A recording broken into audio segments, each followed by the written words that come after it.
itu ya. Apa kira-kira apa namanya kaitannya dengan nilai-nilai tauhid, dan nanti kita bisa dengarkan dari beliau ilmunya.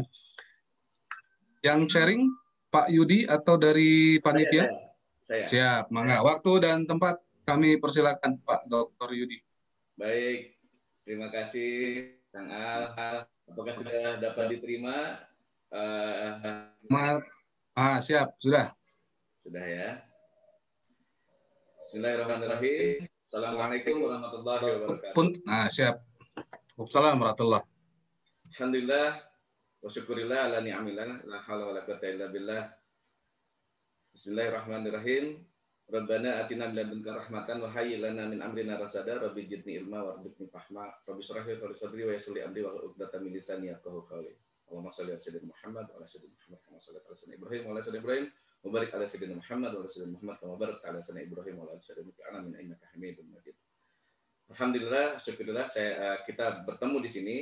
Saya ingin menyampaikan terkait yang diminta kepada kami National Wisdom dalam rangka menyampaikan terkait dengan satu karakter tauhid yang istihadi oleh para asatiz di Universitas Juanda menjadi 21 karakter tauhidnya UNIDA. Baik, ini sekilas saja kurikulum vitae saya. Terus kemudian struktur materi yang disampaikan terkait dengan 4 pilar tadi sudah dibahas sebetulnya secara rinci oleh Ustadz Amir, juga Ustadz Al, dan juga Ustadz Irman begitu. Tapi sedikit saja, itu ada 4 pilar sampai kepada 25 karakter dalam 21 karakter berbasis kepada kearifan nasional atau nasionalisme Islam. Baik, tadi sudah disampaikan bahwa ada 4 pilar terkait dengan kearifan ini yang dibangun untuk 21 karakter. Bahasanya adalah bahwa pilar ini itu adalah bungkusan sebetulnya, komponen yang kemudian menyatukan. Artinya karakternya itu sendiri berasal dari Al-Quran dan hadis sebetulnya. Nah kemudian Al-Quran dan hadis yang kemudian itu dimunculkan di lokal wisdomnya seperti apa, kemudian nanti di level nasionalnya seperti apa, di level global seperti apa, dan kalau kemudian dibungkus oleh yang dinamakan dengan spiritual wisdom atau kearifan spiritual seperti itu. Nah, 4 komponen inilah yang kemudian menjadi komponen baku dari 21 karakter yang pada ultimate goal-nya itu adalah takwa begitu. Jadi ada 20 karakter yang dibangun berbasis kepada 4 komponen pilar tadi yang pada akhirnya ultimate goal-nya itu adalah takwa. Nah, ketika kita bisa berbicara terkait dengan takwa, tentu saja ada beberapa hal yang perlu kita pahami bahwa misalnya di takwa itu sendiri bagaimana kemudian dia bisa menjadi tawadu, tidak ria, tidak sombong, tidak ujub, kemudian dia bisa qanaah, tidak waro, dan kemudian dia punya keyakinan bahwa apapun yang terjadi di dunia ini adalah karena Allah Subhanahu wa taala. Nah, oleh karena itu basis ultimate goal untuk takwa ini tentu saja menjadi basis kita sebagai insan UNIDA agar bisa menjadi orang-orang yang bertakwa. Nah, untuk sampai kepada orang-orang yang bertakwa di kampus UNIDA itu membuat ijtihad 4 pilar.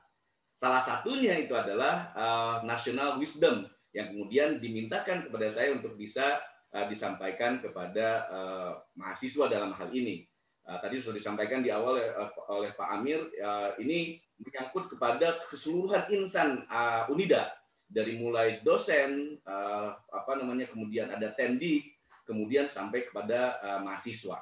Nah, oleh karena itu diharapkan bahwa karakter ini akan menjadi bagian terpenting dari karakternya mahasiswa dan insan UNIDA secara keseluruhan. Nah, terkait dengan karakter para mahasiswa sekalian, anak-anak sekalian, tentu saja kita bicara ada definisi di situ. Nah, basis definisi terkait dengan kearifan ini adalah kemampuan untuk membedakan kualitas batin dan hubungan yang itu dianggap sebagai sebuah wawasan gitu. Kemudian ada konten akal sehat berbasis kepada logika atau penilaian.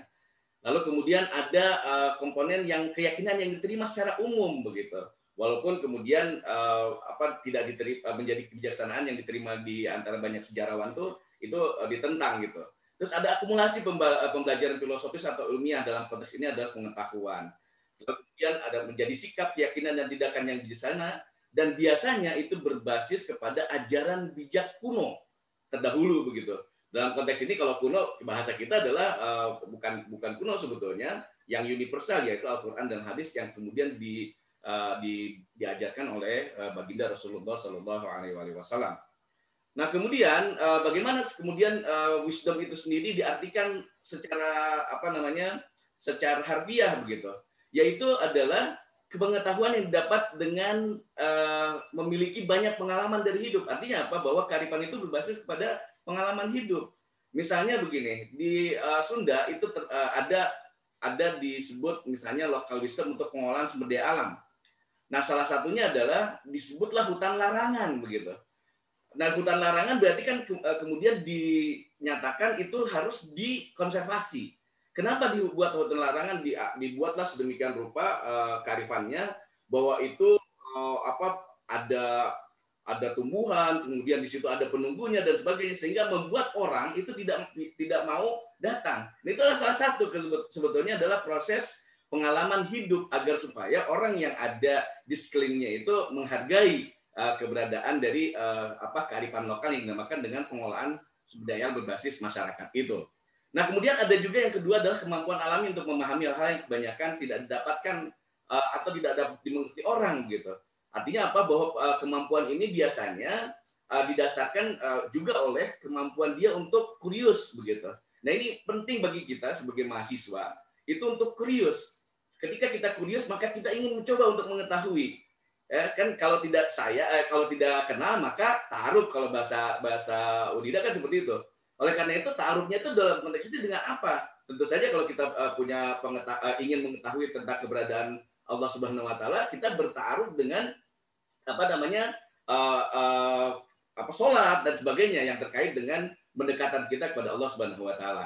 Lalu kalau misalnya dengan alam, tentu saja dengan alam. Kalau kita berbasis kepada keinginan kita untuk mengetahui terkait dengan kemampuan, tentu saja pengetahuan dicari sedemikian rupa agar dikenali, kemudian nanti dihayati, kemudian nanti diaktualisasi, lalu kemudian bisa kemudian diinternalisasi dan diaktualisasi seperti itu.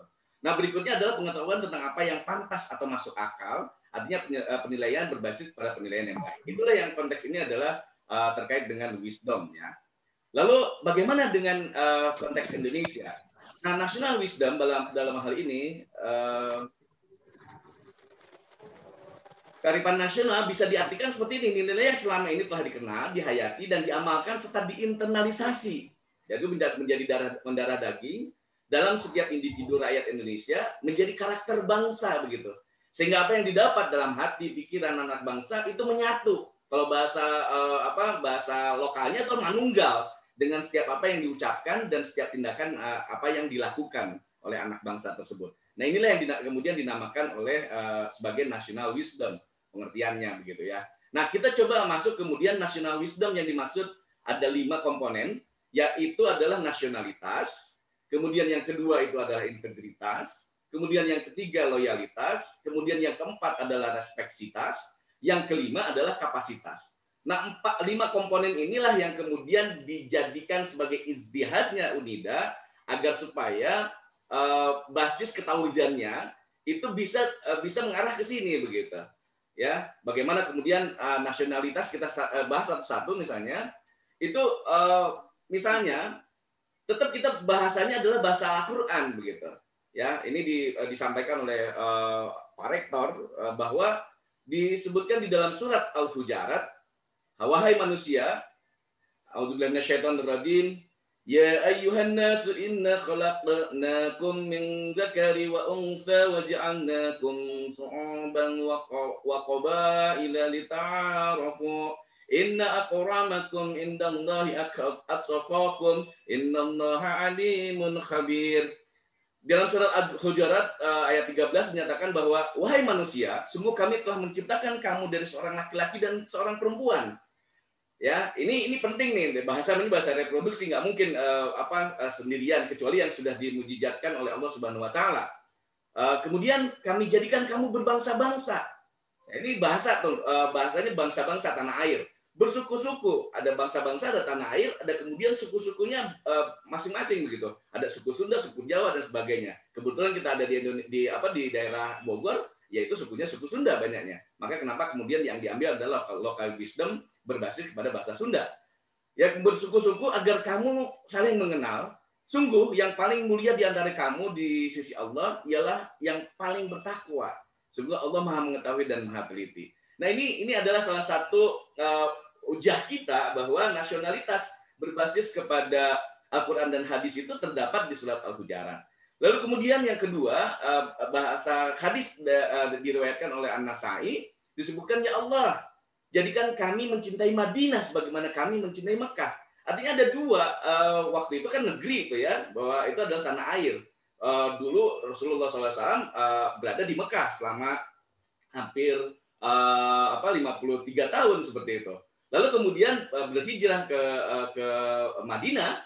Lalu dari Mekah dan Madinah ini dua tanah air. Kemudian Rasulullah berdoa kepada Allah untuk bisa mencintai Madinah sebagaimana mencintai Mekah. Ini adalah konsep bagaimana nasionalitas itu kemudian menjadi salah satu kunci dari tauhidnya.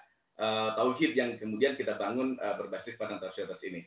Nah, dalam konteks kita implementasinya tentu saja diarahkan kepada bahwa ada kesetiaan mengabdi kepada sebuah negara yang didasarkan atas kesadaran, kecintaan terhadap sejarah, tradisi, tanah air, bangsa, dan bahasa yang sama. Nah, bahasanya kan kita tahu bahwa Indonesia mempunyai Sumpah Pemuda yang menyatakan ada 3 komponen tadi begitu ya. Oleh karena itu penting kemudian dicoba dilakukan ada bela negara. Nah, salah satu konteks bela negara itu ada 5 komponen, yaitu cinta tanah air, bagaimana dia mencintai seluruh sumber daya alam dan lingkungan, serta sumber daya manusia yang ada di Indonesia. Bayangkan anakku sekalian bahwa Indonesia adalah 4 negara terbesar terbanyak penduduknya. 80% diantaranya adalah umat Islam. Artinya Indonesia merupakan umat Islam terbanyak di dunia. Nah, tentu saja bahasanya adalah dia harus dicintai begitu secara keseluruhan sebagai sebuah bagian dari komponen tanah air. Lalu kemudian dia sadar berbangsa dan bernegara. Karena dengan demikian maka ya keindonesiaannya pasti hadir di situ. Tadi kan Rasulullah menyatakan, ya Allah, jadikanlah Madinah, aku mencintai Madinah sebagaimana mencintai Mekah. Bisa juga kemudian kita menyatakan itu juga bahwa kita mencintai Indonesia sebagai tanah kelahiran kita. Lalu kesadaran berbangsa dan bernegara, kemudian setia kepada Pancasila sebagai ideologi negara, bukan komunis dan sebagainya. Rela berkorban untuk kepentingan bangsa dan negara, artinya apa? Tidak semuanya kita bahasanya hawok, bahasa Sunda tuh hawok begitu ya, serakah untuk diri. Padahal mestinya dia punya kerelaan untuk berkorban, dan itu juga ada salah satu akidah kita menyatakan penting untuk berkorban begitu. Lalu kemudian dia juga mempunyai kemampuan awal untuk melakukan bela negara. Nah, 5 komponen ini adalah bahasa kita untuk supaya bisa hadirkan nasionalitas yang dimaksud di situ begitu ya. Lalu kemudian yang kedua adalah integritas. Bagaimana kemudian integritas itu dihadirkan dasarnya? Itu berdasarkan surat As-Saff yang artinya bahwa wahai orang-orang yang beriman, mengapa kamu mengatakan sesuatu yang tidak kamu kerjakan? Itu sangatlah dibenci di sisi Allah jika kamu mengatakan apa-apa yang tidak kamu kerjakan. Nah, integritas yang dimaksud ini adalah bagaimana kemudian inner beauty dari dalam semua individu diarahkan sesuai dengan apa yang dia hati, kemudian diucapkan dan juga ditindakan, dilakukan begitu. Contoh terbesar adalah bagaimana Rasulullah orang yang paling berintegritas dalam perkataannya, dalam tindakannya, dalam ucapannya. Beberapa kisah yang menghadirkan kepada kita bagaimana beliau sangat sabar terhadap orang Yahudi begitu, yang beliau suapi dengan dikunyah dulu kemudian disuapi, kemudian pada saat disuapi itu dia terus-menerus mencaci maki Rasulullah. Padahal dia tidak tahu bahwa yang menyuapinya itu adalah Rasulullah SAW. Sampai kemudian terbongkar oleh Sayyidina Abu Bakar setelah bertanya kepada Sayyidina Aisyah gitu. Kemudian bagaimana Thaif begitu, beliau sampai ke sana, kemudian dilempari dengan batu, tapi kemudian ketika malaikat Jibril ingin, ya Rasulullah, izinkan aku untuk membolakan dia dengan menimpakan tanah gunung kepadanya, tapi Rasulullah kemudian bersabar bahwa jangan lakukan itu karena mereka bisa saja belum mengetahui. Dan begitu juga dengan perang Badar dan sebagainya, kisah-kisah yang menyatakan atau memberikan uswah kita bahwa integritas yang diberikan oleh Rasulullah SAW sangat luar biasa besar gitu. Lalu kemudian bahasa lain adalah bahwa integritas itu sebuah nilai yang mencerminkan totalitas dalam kejujuran dan ketulisan serta terbebas dari kerusakan dan cacat. Saya gambarkan sebagai sebuah pohon yang baru tumbuh begitu dari kacang ini ya. Nah, tentu saja ini memberikan warna kepada kita, dia terbebas dari kerusakan dan cacat seperti itu. Nah, sesuai juga dengan apa yang disampaikan oleh Kemenag, keselarasan antara hati, pikiran, perkataan, dan tindakan yang benar. Kemudian berdasarkan Fauziah dan Rustami 2020 dalam bukunya tentang 21 karakter tauhid begitu, konsistensi dan keteguhan yang tidak tergoyangkan dalam menjunjung tinggi nilai-nilai luhur dan keyakinan. Lalu kemudian anakku sekalian, integritas yang kemudian diminta oleh Pak Rektor adalah bagaimana kemudian mahasiswa mampu memenuhi komitmen. Komitmen mahasiswa salah satunya adalah lulus cepat misalnya. Kemudian dia berintegritas untuk membawa nama UNIDA dalam setiap event-event kebaikan begitu. Tadi Ustadz Irman sudah menyatakan bagaimana Ustadz Randy bisa membawa mahasiswa untuk hadir di kejuaraan tertentu misalnya. Lalu kemudian dia menunjukkan kejujuran. Lalu terakhir adalah mengerjakan sesuatu dengan penuh konsisten. Nah, konsistensi inilah yang diperlukan oleh mahasiswa agar dia menjadi mahasiswa yang terbaik begitu, yang dia memiliki karakter tauhid. Nah, bahasanya adalah integrity is doing the right thing when no one is watching. Ini kan bahasanya ihsan sebetulnya. Bagaimana kemudian yang tahu itu hanya dirinya dan Allah begitu. Dia melakukan segala sesuatunya yang terbaik dan benar begitu, walaupun orang lain tidak tahu. Misalnya ketika kita sholat, kalau di depan orang kita lama-lamain gitu, diri sendiri cepetin. Nah itu tidak sama dengan apa yang tidak konsisten, menunjukkan konsistensi. Ini adalah bagaimana kemudian konsistensi dalam konteks segala sesuatu itu dilakukan. Itulah bagian dari integritas. Lalu kemudian yang ketiga adalah loyalitas. Di dalam surat Al-Maidah ayat 55 sampai dengan 56 disebutkan sesungguhnya penolongmu hanyalah Allah, Rasulnya dan orang-orang yang beriman yang melaksanakan sholat dan menunaikan zakat. Seraya tunduk pada Allah dan barang siapa menjadikan Allah, Rasulnya dan orang-orang yang beriman sebagai penolongnya, maka sungguh pengikut agama Allah itulah yang menang. Nah ini adalah bahasa loyalitas yang kemudian bisa menjadi salah satu kita loyal terhadap apa yang sudah menjadi kewajiban kita. Salah satunya adalah sholat, menunaikan zakat begitu.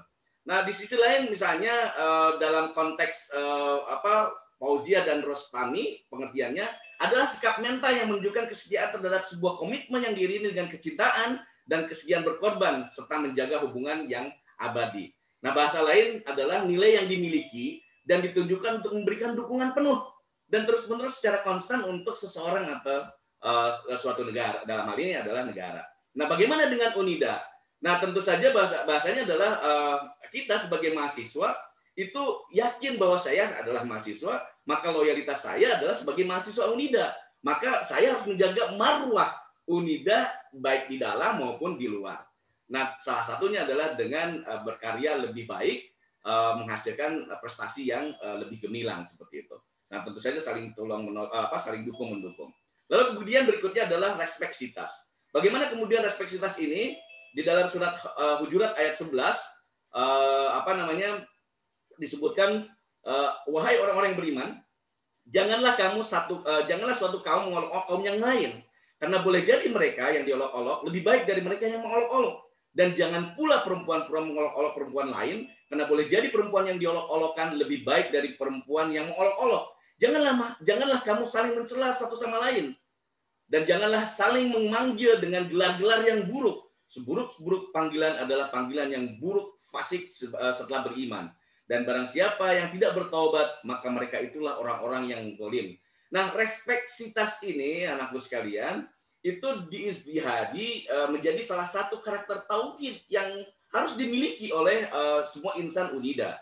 Ya, respeksitas dalam konteks lain diterjemahkan begitu bahasa kitanya adalah sikap yang menunjukkan penghormatan, penghargaan diri terhadap orang lain yang didasarkan pada kepribadian, keilmuan, dan kearifan seseorang. Atau bisa juga nilai rasa atau pemahaman terhadap sesuatu yang dianggap sangat penting, serius, dikagumi, dan dihargai, sehingga harus diperlakukan dengan cara yang tepat. Salah satunya tentu saja kita menghormati orang tua, kita menghormati guru, dan sebagainya, yang kemudian itu menjadi salah satu karakter yang harus dimiliki oleh mahasiswa Unida.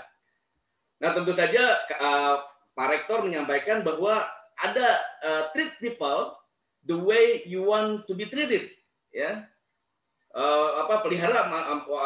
Pelihara orang gitu ya, sesuai dengan apa yang kamu ingin pelihara. Talk to people the way you want to be told. Berbicara dengan orang sesuai dengan yang ingin Anda bicarakan. Respect is earned, not given. Jadi respect itu hanya bisa diperoleh, ya, bukan pemberian seperti itu. Bisa seperti itu. Nah, di sisi lain adalah respect lain, readiness to listen. Jadi dia memang harus siap untuk mendengar. Setiap orang harus diberikan nilai begitu, menunjukkan apresiasi. Kemudian berdoa untuk orang lain, mengekspresikan opini dia dengan secara sensitif. Artinya dia harus punya empati, caring for the environment. Jadi memang sangat memelihara lingkungan. Terakhir adalah treating properly, carefully. Jadi melakukan segala sesuatu itu secara hati-hati. Nah, itu bahasanya adalah bahasa waro kan seperti itu. Nah, terakhir adalah kapasitas. Anakku sekalian, kapasitas ini bagi manusia ada malaikatnya. Berdasarkan surat Ar-Ra'd ayat 11, baginya manusia ada malaikat-malaikat yang selalu menjaganya bergiliran. Dari depan dan belakangnya, mereka menjaganya atas perintah Allah. Sesungguhnya Allah tidak akan mengubah keadaan suatu kaum sebelum mereka mengubah keadaan diri mereka sendiri. Dan apabila Allah menghendaki keburukan terhadap suatu kaum, maka tidak ada yang dapat menolaknya dan tidak ada pelindung bagi mereka. Ini hujah yang kemudian bisa dinyatakan sebagai sebuah kapasitas yang dibangun atas dasar Al-Quran begitu. Nah, di dalam surat lain, di dalam surat Al-Baqarah sangat luar biasa itu mencontohkan terkait dengan bagaimana kemudian Talut misalnya bisa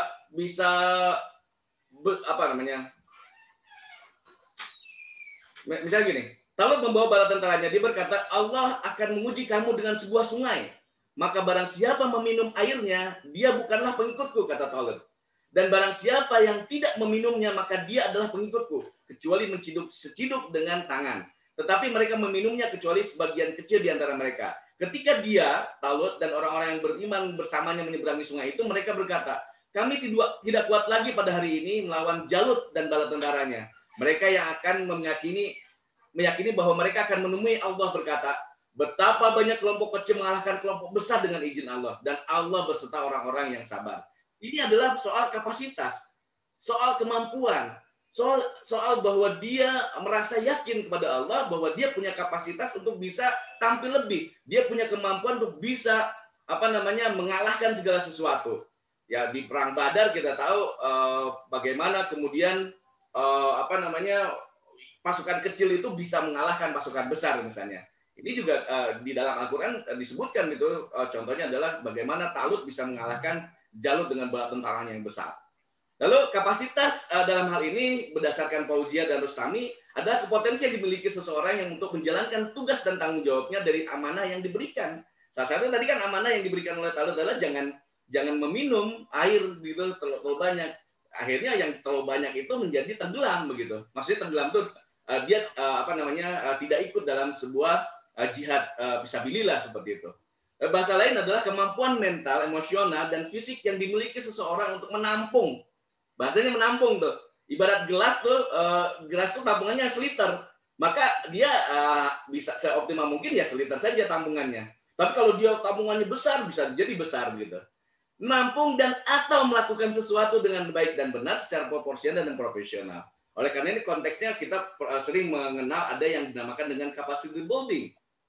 Nah, tentu saja capacity building ini salah satunya adalah kalau orang kita menyatakan perbanyak hafalan Al-Quran, maka kapasitas memori kita akan semakin berkembang seperti itu. Nah, Rektor menyatakan bagaimana Unida itu bisa upgrade dalam konteks, berarti di situ ada 3C begitu, ada capacity, to contribute local and international development, bahwa dia bisa berkontribusi secara lokal dan internasional dalam pengembangan lokal dan internasional begitu. Kemudian capabilities, kemampuan untuk efisiensi dan performa yang efektif begitu. Yang terakhir adalah competitiveness, bahwa dia mengerjakan segala sesuatu sesuai dengan yang spesifik diberikan kepadanya. Artinya apa? Bahwa tadi misalnya pretest yang dilakukan, lakukan yang pretest seperti apa yang diminta begitu. Jangan kemudian tambah-tambah. Nah, itu adalah salah satu bagian dari menjalankan tugasnya secara baik sesuai dengan apa yang diminta.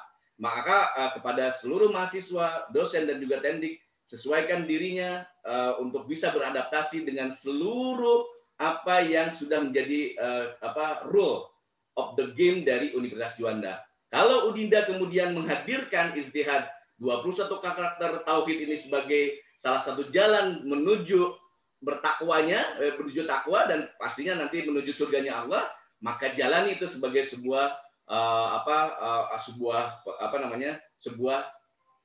pengetahuan dan juga sebuah obligasi begitu, kewajiban. Itu saja yang bisa disampaikan secara keseluruhan. Sebetulnya saya ada video, masih ada waktu nggak, Pak Al? Silakan, Pak. Oke, ini video bicaranya pas 25 menit. Oh ya, oke. Ini video ini akan menggambarkan dua karakter yang berbeda.